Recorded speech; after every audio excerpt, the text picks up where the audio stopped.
Hey, my name's Barry. Welcome to the channel. Today is the last day in our quilt along. I'm going to try to free motion quilt this little block. Don't have a lot of experience doing free motion, so hopefully we can learn together. I'm going to show you the setup that I've been told that you need to do on my Juki. So if you have a Juki, uh, this is the way that I was told to do it. If you have any other pointers about it, let me know. Um, if you have a different machine, talk to read your manual, talk to somebody that knows more than I do about your setup. But we'll get into it. I just wanted to show you pretty much this block here. I've got, if you've not quilted before, there's basically three parts to the quilt. There's the backing, there's the batting, and then there's your top. So you put them together, they call it a sandwich. You sandwich it together. And what we're going to do is we're just going to free motion some designs on this thing, and then we'll trim it all up and then put a binding on it, and it'll be done. I'm not going to do the binding in this video. It'll be too long. Um, but what I've seen on this pattern, I saw someone put in then some squiggly lines for like a beard here. And then we might do some designs over here. I've got my Creative Grids SID ruler I bought. Going to give it, these are 1/4 of an inch thick. And I've also got what they call slim. This is my Creative Grids slim ruler, also 1/4 of an inch. And the foot that I'm using is a free motion foot with a 1/4 inch guide. Now they tell me you want to make sure that if you're using these rulers or any free motion rulers, you want to make sure you got a 1/4 inch foot. That way this thing doesn't hop up on the rulers. If you use a skinny like a regular like like this ruler, just plain ruler, it's not thick enough, and this could pop up on it and break a needle and cause who knows what. So make sure you have an actual ruler that's made for free motion, then they're usually at least 1/4 of an inch. So having said that, let's jump over here and take a gander, shall we? Shall we?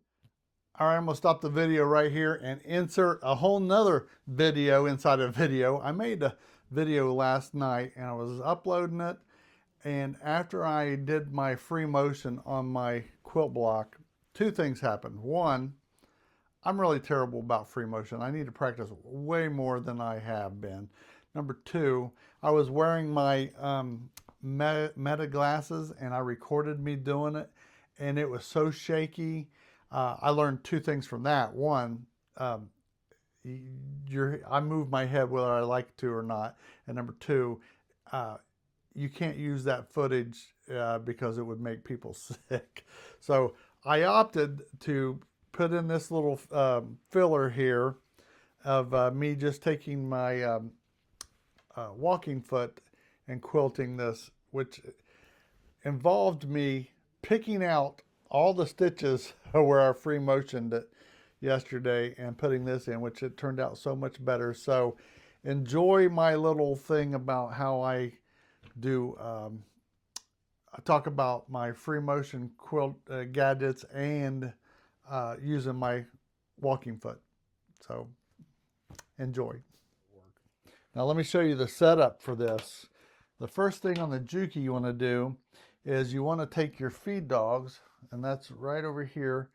Set your feed dogs to off, and that lowers your feed dogs. The second thing, let's go ahead and I'll raise my presser foot up here. Let's change out the foot. We'll change it out to the free motion ruler work foot. All right, let's lower that down, tighten that up. Okay, the next thing we need to do is turn our stitching down to 0, all the way to 0, because when you're free motion quilting, you regulate your stitch length. by how fast you push your fabric through. So we want to set that to 0. And also right here we have the pressure tension on your foot. We want to go take that all the way up to 0. And once you do that, you are ready to free motion quilt on this. It's that simple. Now, what I want to use today is a thing called, you probably have this, it's called a walking foot. And that's what I've decided. I'm not going to free motion quilt this. I think I said I was, but I'm going to use the walking foot to just quilt it. And I also have this guide here that will allow me to keep my spacing of my lines exactly the same. So that's what we're going to do on this today. So give me a second as I set that up. Let me find my little screw that I just knocked off. So let's set this up. And if you have this and you don't know how to use it, I thought that's why I'll do this little video on it. Let's put our feet out of the way. Okay. Now this one has its own nut or screw with it. So I'm going to take this screw, set it over here.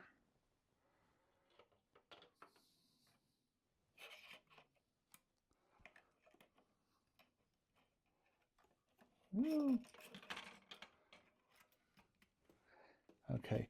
Now, oh, let me show you this. This little arm right here, it's got to fit into a little screw groove right there. So make sure you got that in there. Okay, now we want to do exactly the opposite of what we did on the free motion foot. We want to turn this down to about medium. That's what I've been using. Right there. I want to stitch my stitch length up to about, I usually like to go about 2 3/4 on that. And we'll put our feed dogs back on. So let's see how this does. Let's see.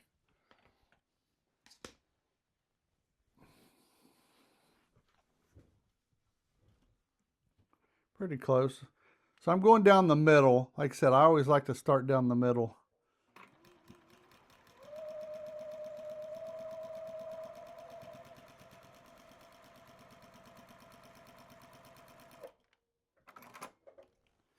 And the good thing about when you're using this, you can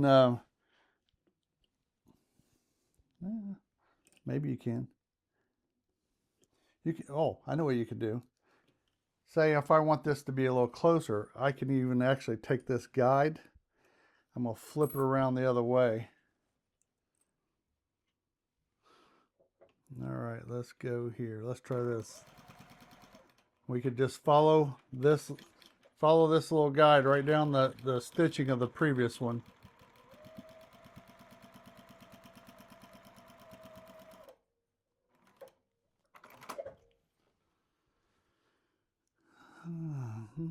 And this will give you perfect, pretty well close to perfect distance every time.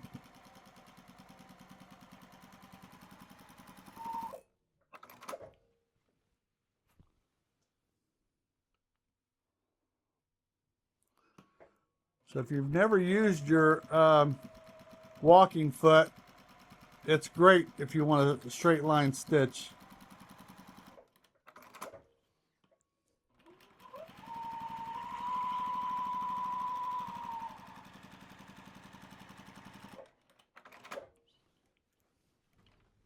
All right, that was just a quick and easy way to do it. I think it turns out fairly nice. So there you go. That wasn't free motion quilting, but it got the job done.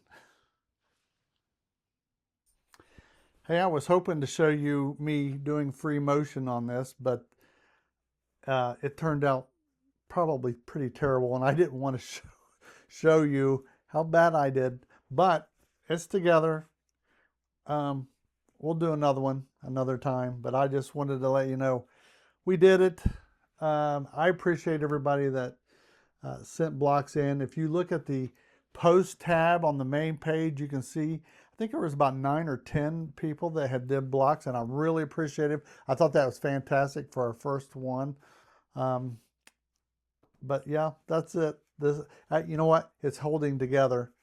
I will just give you that.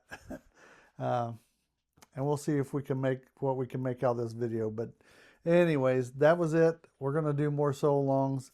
And, oh, come here, Steve. Come here. Come here. Up here. Here. Up here. Up here. Come here. Up here. Come on. Come here. There's Steve. There's Steve. At least maybe it's not a total waste of a video. All right. Remember, go out and make memories, because memories are what's most important. And I will see you later. Bye.